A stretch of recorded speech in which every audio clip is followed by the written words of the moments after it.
going on, guys? It's Cryptic TMG, and this is round 3 of the AOR Season 7 GT3 Elite Championship from Laguna Seca. And yeah, believe me, this is probably the craziest race so far.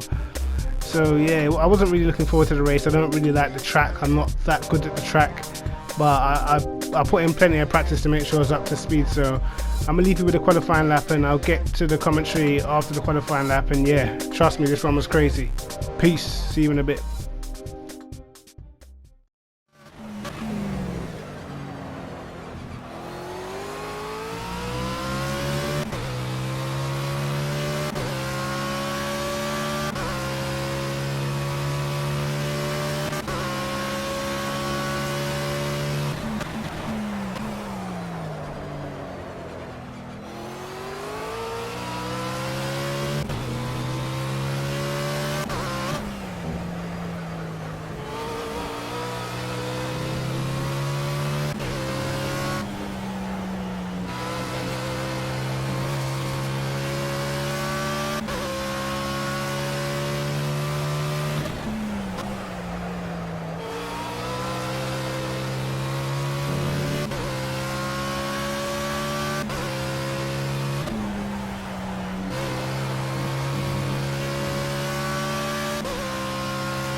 So as you can see, we actually managed to stick it on pole with 19.9, which I was pretty happy with, because in practice, and 99 was all I managed to achieve. So yeah, quite surprised to put it on pole, because my teammate is pretty quick around here, and this is one of his favourite circuits. But managed to put in a decent time, and yeah, join me now for the formation lap.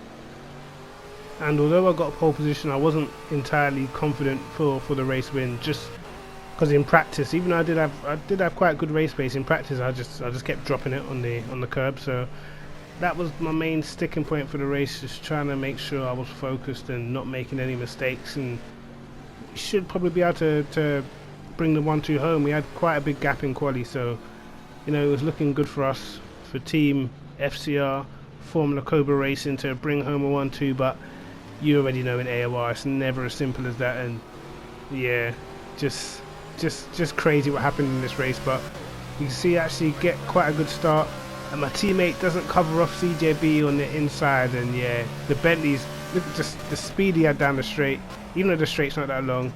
CJB straight into second place. So already our title rivals right behind us. And we remember from the last race in Bruno, he's very fast at the start of a race, especially at the start of a race, and he just puts loads of pressure on you.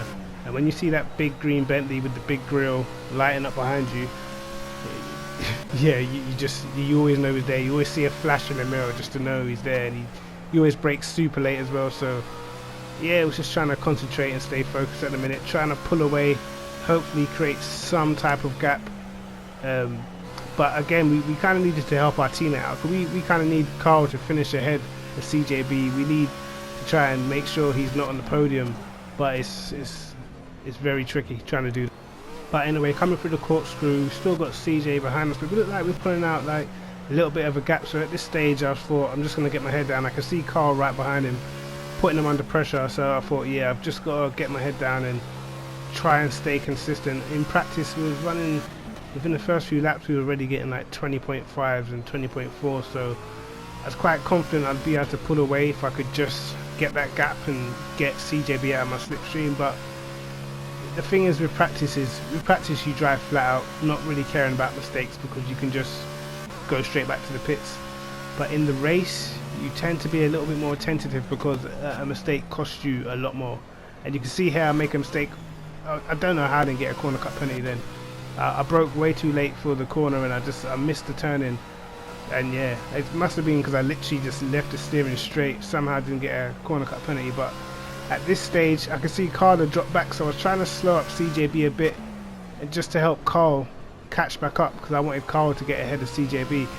And you'll see here, at this point I thought I got a decent exit from the corner, but just look at the closing speed of the Bentley. I didn't even realise how close he was. I looked in my mirror briefly at the last corner and thought he's too far back, and by the time I looked back he was down my inside. So it was crazy. Like we did have a lot of wing on, but I mean, yeah, the way he closed me down in that straight was ridiculous. And he actually sticks it around the outside, does a great move and gets past us. So already I'm thinking, I know I can't, it's hard to pass around here anyway, but to try and pass with a car that just has no straight line speed, it's going to prove difficult.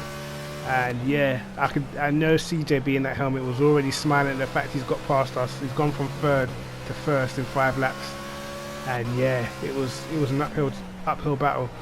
And obviously I was planning to pit probably around lap 25 if I was in the lead, but now I'm thinking, what can we do to get past CJB? I think most people would be pitting in this race, so it's going to be quite difficult to get past them. So we have to think of some type of strategy, some way to go through.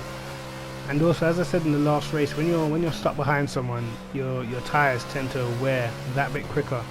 So I didn't want to be right up behind CJ for the race, because I know you tend not to be able to spot your braking markers. I didn't want to end up hitting into the back of him or give myself aero damage, so I tried to give a little bit of space, not hounding too much. I knew there wasn't really much I could do about overtaking him. I wasn't going to get close enough down the straight, and I wasn't going to start dive bombing. Like, there was, I mean, 40 odd laps to go, so it's just about being patient and trying to see where he was weakest, and if I could pounce, then I'd pounce, but if not, then I'm sure somehow we could do it on strategy. All we needed was a bit of clean air, and I think we'd be able to put in the laps. But you can see he was no slouch, and yeah, he was running at a decent enough pace, and you can see that the top 4 cars are starting to pull away from the rest of the field.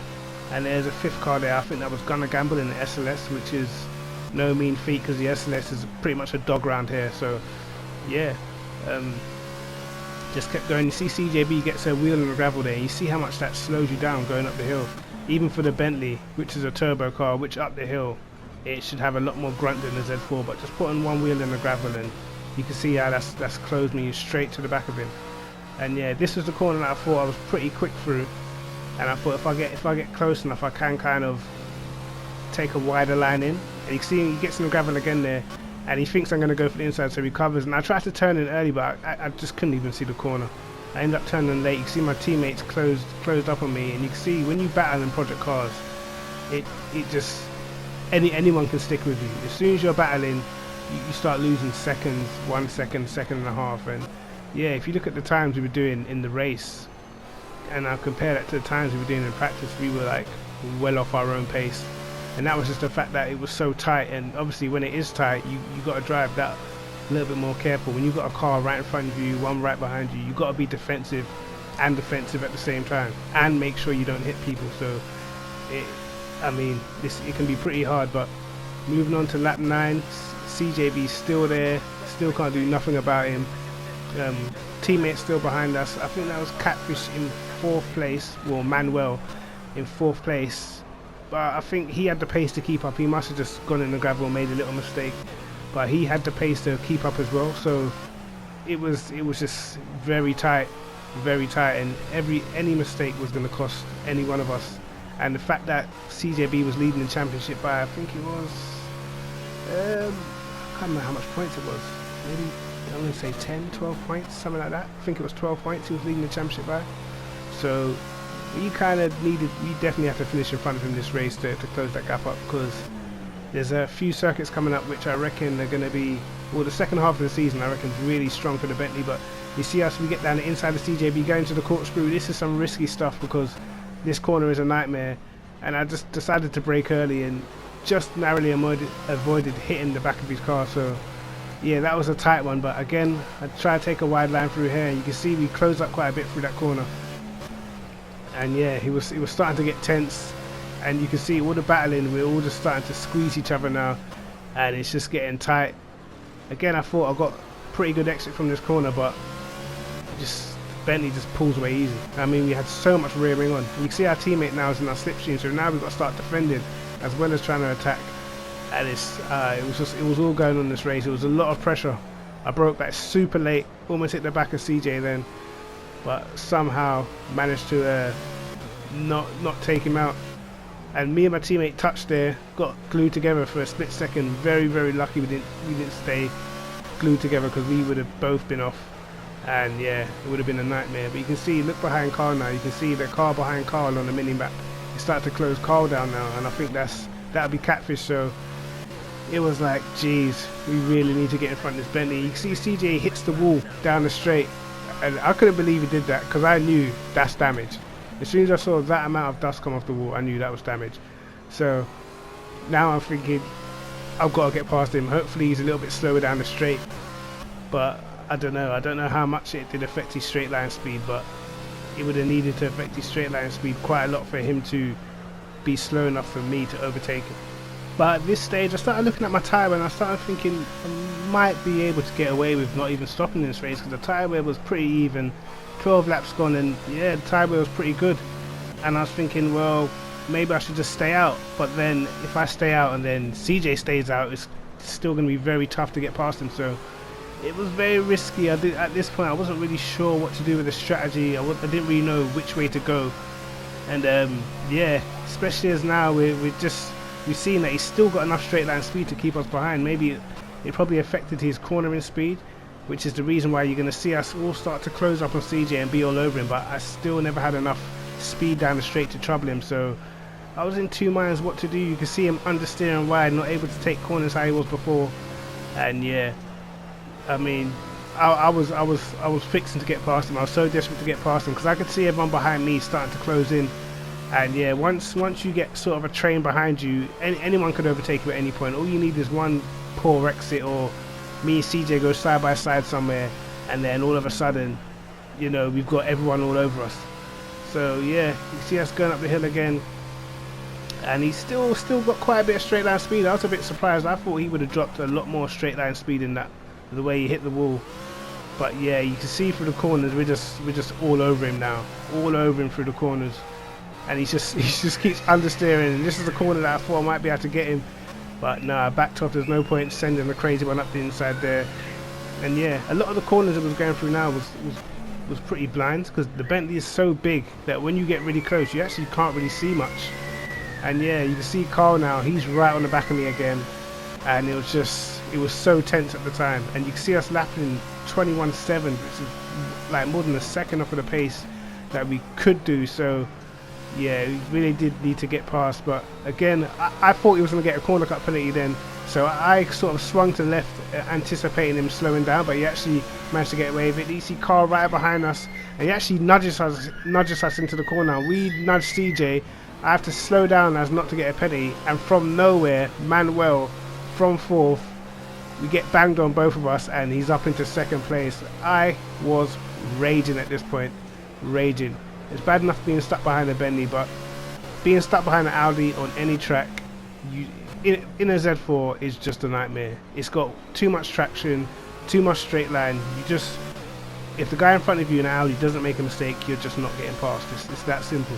It's so quick out of corners that it's so hard to keep up with an Audi. And you can see now we're having to defend from Carl. And at this point, he actually couldn't hear me on the mic, but I was fuming. I was fuming at that time, because we're stuck behind two cars that are too fast for us to get past. So it really now was the time to think strategy, and like, what could we possibly do? What could we do to get past these two cars in front? Because I mean, if they're going to the end on tyres, if they're not pitting, there's not a lot we can do to pass them. We're literally gonna have to wait for a mistake and hope that they make a mistake. But in AOR GT3 Elite, you know, there's guys that can do entire 2 race distances and not make a single mistake. So it was always going to be hard. And at this point, I was still looking at my tyres, thinking I could easily get to the end here. I could easily get to the end. Lap 17, not feeling the wear.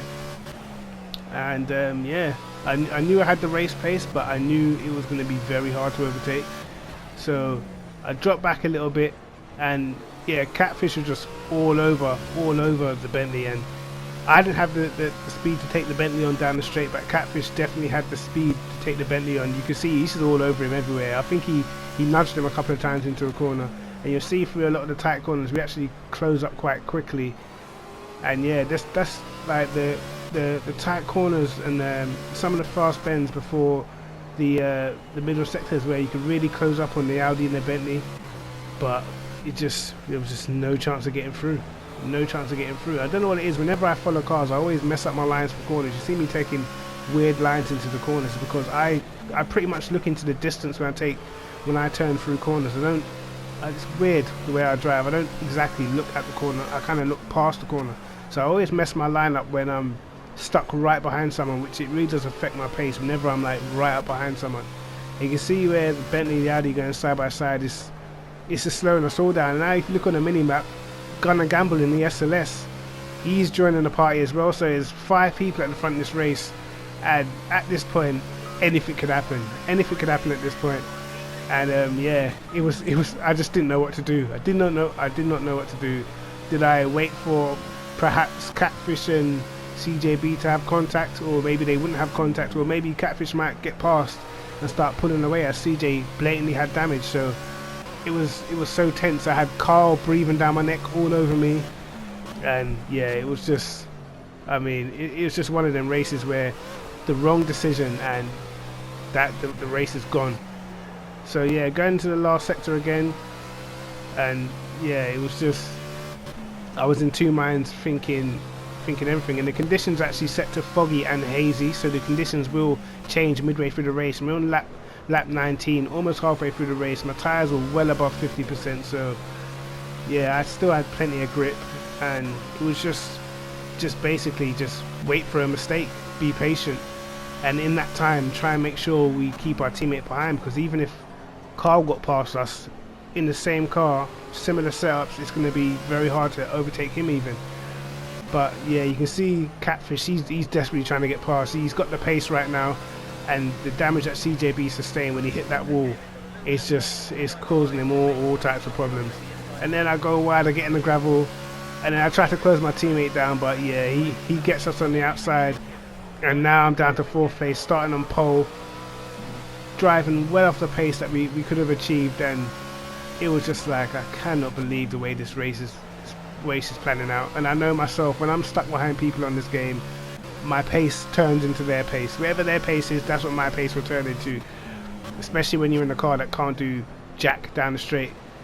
And yeah, you can see Carl's a lot more cutthroat. If he sees just an inch of a gap, he's going for it.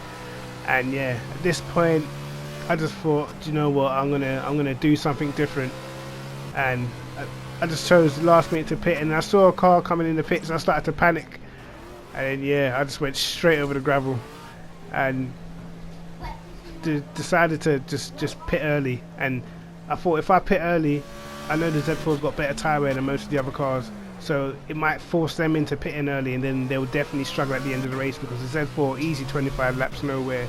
If we force them to pit early and make them have to do 30 laps, then maybe their tyres will start dropping off before ours do at the end of the race. Well, that was my thinking going into that pit stop anyway, but I knew I had to absolutely nail this outlap. I could not afford to come out stuck behind them other cars. And yeah, on the outlap I was just giving it full beans. There was a car in front of us, which was actually CJ's teammate, which was the other Bentley. And yeah, he was a good 5 seconds down the road, so I knew I'd have at least three laps of clear air to just pump in some fast lap times and hope that the other guys were pitting. If they weren't pitting, yeah, it was gonna be pretty difficult to catch him. But I think the last sort of 5-6 laps they really would have been struggling. But when I was recording this race, I actually didn't press the share button again, so I actually had to press it at the end of the race, so I missed about 8 laps out of the race, which were quite important laps, because I actually did jump CJB, I jumped Carl in the pit lane, so I was effectively in the race lead.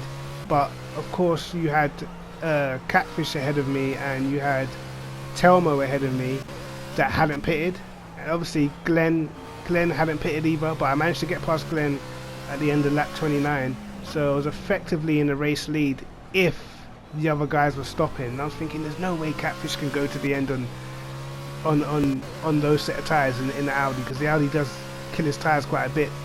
But once I got to lap 30, I started thinking, if he hasn't stopped by now, he's definitely going to the end. So yeah, I thought, hold on a second, it's time to get the hammer down. I know what's going on here. And Telmo in the rough, we know that the rough's got great tyre wear, so I was thinking he's only 12 seconds ahead. I've got 20 laps, so I should be able to catch him barring any mistakes. So I started getting my foot down. I wasn't sure how much further down the road Catfish was compared to Telmo, so yeah, I mean, I just started putting my foot down. And the problem is, on this circuit, it's very hard to be consistent. 1 minute I was in the 1 minute 20s, and 1 minute I was doing 21s. But you can see there, Catfish actually pitted, and he pitted quite late. And I think the reason for that, well, I watched his video already, the reason for him pitting is he actually stacked it against the wall, and I don't think he would have pitted if he didn't hit the wall. So it would have been quite difficult to catch Catfish up, because I think he was probably around, I don't know, 10 seconds ahead of Telmo. But you can see us catching Telmo now, but our lap times is up and down, up and down. Did a 22 that lap, which was pretty poor. Our teammate behind us, he's fallen back because I think he sustained damage. I think him and both of the Bentleys came together, I believe. So he sustained a bit of damage. So you can see he's fallen back because he's got aero damage. And at this point, I can't to lap someone and they stick it into the wall. And yeah, it was funny. I was laughing at the time because it just stops me from having to lap them. But I mean, my lap times were they were a bit all over the place. I think the main reason for that being is there was just too many braking markers missing at crucial corners. I don't normally use braking markers, but for this track, I was using quite a few of them, and all the important ones seem to be missing. But you can see now, lap 36, 14 laps to go. I can actually see Telmo now, so I've been closing them in at a rate of knots, and coming to the end, boom, I went and dropped it and hit the wall. I could not believe that I did that. I really couldn't. I could not believe. I know the curbs are lethal. I was so angry with myself at this point. I was so angry, and I pitted, and in my haste to just, I didn't even think about carrying on. I thought, I'm right next to the pits, I'm pitting. I didn't even think not to change tyres, which would have saved me some more time. I just went straight into the pits, didn't think about anything. And yeah, it just, that sinking feeling you get when you know you had a great chance at a win, and there's just no way you're going to be able to win the race now. I've dropped back and I'm seeing how much people passed me. I see Catfish has gone past me. He's in front of me. He's down in 6th place. And I'm thinking, wow, like a lot of the top runners are not having the greatest races at the minute. So I came out of the pits, what was it, about 20 seconds behind Catfish, wherever it was. And I was just fuming. I was driving angry. I was upset at myself. Normally, for like Monza, in the Monza race, where I could blame the smoke, I could blame the game for having a bug when the game paused and ran me into the wall. I could only blame myself for that mistake because I know how lethal the curbs are on this track. But you can see Catfish has obviously got past Gunnar Gamble, and yeah, we've got sort of 11 laps to go, and I'm 20 seconds behind Gunnar Gamble. So at this point I just thought like, I'm going to be finishing in P7, which is pretty poor considering I was on pole position. And yeah, I'd got the gap down to about 14 seconds, and I went and got a penalty. At this point, it was just, I'm just going to cruise to the end. That's how I was feeling at the time. I'm going to try not even make any more mistakes because I'm just going to be driving like an idiot, I could tell. But at the same time, I could see that I was closing quite quickly on the cars in front, so I tried to just, knuckle down and try and just keep pushing, and the gap just kept coming down and down and down and down. But even with 4 laps to go, lap 46, I thought, 10-second gap's way too big. I wasn't exactly lapping fast either. I just didn't want to stick it in the wall again. Do you know what I mean? I didn't want to stick it in the wall and risk anything else. But at the same time, without actually pushing that hard, I was still closing the gap. So I thought I'll push for the last few laps and see how close I could get. Just try and get the fastest lap or something like that. And yeah, it was I don't know. I was just, all I could think about was that mistake for the rest of the race. I was literally thinking about the mistake while I was driving, and it was like, when you've got a chance at a win so close, and in this championship, you need to not be making mistakes, and every time you have a chance at a win, you have to take it, because it's literally so tight. The guys in here, especially at the front, are so quick. They're so quick, and it's hard to get a big points gain on any one of the front runners. So when you've got a chance to win, you really have to bring it home. So for me, I was so disappointed with the mistake that I made, because I knew that was the curb, probably that one and one other, that I'd made a mistake on previously in practice. So I knew to avoid that curb in the race, and for some reason I just didn't. But coming to the end of lap 46, this is actually our fastest lap of the race, is 20.4, and yeah, you can see now going to lap 48, we actually got the gap down to 4.8 seconds, which is pretty respectable. But they must have had a hell of a battle, because by the end of lap 48, I'm right there. You can see us, we've caught Gunnar Gamble in the SLS, and yeah, with the fresh tyres, I thought, yeah, and you can see Gunnar Gamble actually stacks it into the wall, which I was laughing at the time. But yeah, I knew if I was going to make a move, I had to do it. I had to do it pretty soon, because there's only pretty much 2 laps to go at the end of the race. But I knew I had the fresh tyres, and I knew Glenn hadn't even stopped. I don't know how he managed to do that in the Bentley. I really don't. I had no idea how he did a no stopper in that Bentley, but he didn't seem to be struggling too badly with pace, so I would have to put him under like heaps of pressure. And that was CJ in front of him, so I was thinking, what's going on with CJ's race? CJ's in front of his teammate. He was well down the road at the time, so obviously he's come unstuck somewhere. He must have spun it or hit the wall or done something, because he's just in front of his teammate who hasn't stopped. And yeah, at this point I was thinking, I need to get past Glenn as quickly as possible. I need to finish in front of CJ in this race. I already thought he would be like in the top 2 at the time, so me seeing him right in front of me now, I'm thinking, yeah, as soon as I get the opportunity to get past Glenn, I'm taking it. So I tried to take like a sort of a wide line into this corner and get on the power really quickly, and I think I pulled this move on him early in the race, and he knew I was going for it, so he defends the inside. I cut back in, almost make contact. We might have even slightly a touch, but I managed to get round the outside, outbrake him. Obviously I got the fresher tyres, and there was just 1 lap to get CJ, and you can see he knows I'm coming.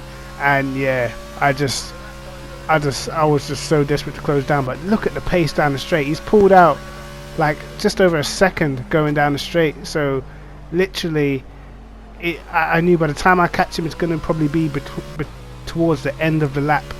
And yeah, trying to stay focused, trying to make sure that I was doing everything right. You can see this, at the start of the lap, we're actually up on the fastest lap of the race, because we're pushing so hard. And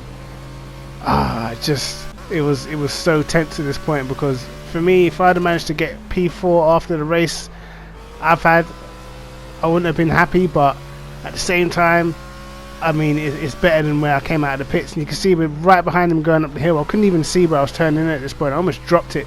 But yeah, he's covering us off everywhere. He's struggling, you could tell. And someone's won the race. I wasn't sure who actually won the race this time. I thought probably Carl managed to close in, or I wasn't even sure who was leading the race at this point. Catfish had gone. I knew Carl was in front of me. I knew Telmo in the rough was in front of me. I wasn't sure if he'd stopped or anything like that, so I didn't know what was going on. I didn't know the final result. All I knew was that I just needed to get past CJ. He defends going to the last corner. I tried to go around the outside, but there was just no chance. And once he got in the power before me, it was pretty much over.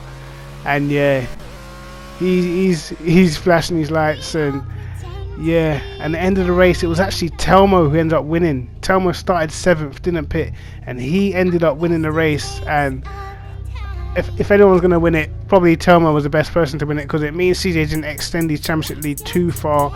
Well, you can see from the first 3 races, 3 different winners, so it's crazy. Right now there's about 13-14 points between all of us, and yeah, I've dropped down to 5th in the championship from being 2nd. And you can see our team actually leading the championship now, quite a healthy lead, 37 points. And yeah, we really have to cut out the mistakes. And I mean, it's crazy. 3 different winners from the first 3 races. And yeah, if you see the calendar now, next week we got the Snetterton 300, which is a decent track for us. Catalunya is going to be a very tight race, but after the mid-season break, you can see there's a lot of tracks there that are not Z4 tracks. The only one really we're going to have a distinctive advantage, I think, is Dubai. So yeah, I mean, the championship's looking very, very difficult at this minute. I can't really see us doing anything against the Bentley around Zhuhai. Nürburgring again is a great Bentley track. Silverstone, maybe Silverstone, maybe I have to get something. Watkins Glen again, another good track for the Bentley.